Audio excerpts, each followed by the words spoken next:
Hello everyone, welcome to my channel. আজকে আমি বাবার বাড়িতে এসেছি। চলো তোমাদেরকে আমি একটা জিনিস দেখাবো। এই যে এইটা দেখো, চন্দ্রমল্লিকা ফুলের গাছ। এটা আমি আমার শ্বশুর বাড়ি থেকে এনে দিয়েছিলাম বাবাকে লাগানোর জন্য। আর এইবার যখন এসে দেখি গাছে পুরো ভরে গেছে ফুলে। কত ফুল হয়েছে দেখো, আর কত কুঁড়িও এসছে। ওই সাইডের গাছটাতে আসেনি, এই একটা গাছই এসছে, পুরো ফুলে ভরে গেছে। তো এই একটাই গাছ এনে দিয়েছিলাম, ওইটা থেকে বাবা ডালা কেটে কেটে আরো লাগিয়েছে।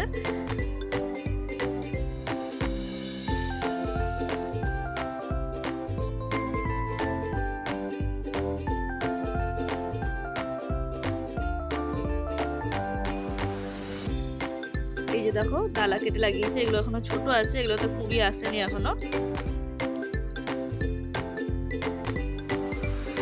চলো আরেকটা গাছও এসছে, ওটা বাবা অন্য কোথা থেকে এনেছিল। ওটাও চন্দ্রমল্লিকা গাছ, কিন্তু ওটা ফুলটা অন্যরকম। আর এই দেখো উপরে কাকে দেখতে পাচ্ছি, গোলু। এই এই যে দেখো, এটা আরেকটা চন্দ্রমল্লিকা গাছ, এটা বাবা অন্য কোথা থেকে এনে লাগিয়েছিল। এটা অন্যরকম। এটা এটা এই গাছটাতেও পুরো কুঁড়িতে আর ফুলে ভরে গেছে। কি সুন্দর লাগছে না দেখতে, আমার তো দেখেই পুরো একদম মন ভরে গেল, এত সুন্দর লাগছে ফুলগুলো দেখতে। আর এই চন্দ্রমল্লিকা ফুল আমার খুব পছন্দের। আর তোমাদের কার কার পছন্দ চন্দ্রমল্লিকা ফুল কমেন্টে জানিও কিন্তু।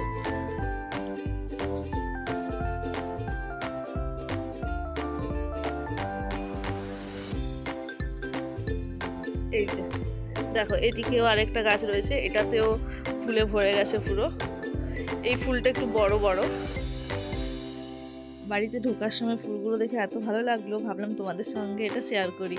তোমাদের কেমন লাগলো কমেন্টে জানিও কিন্তু।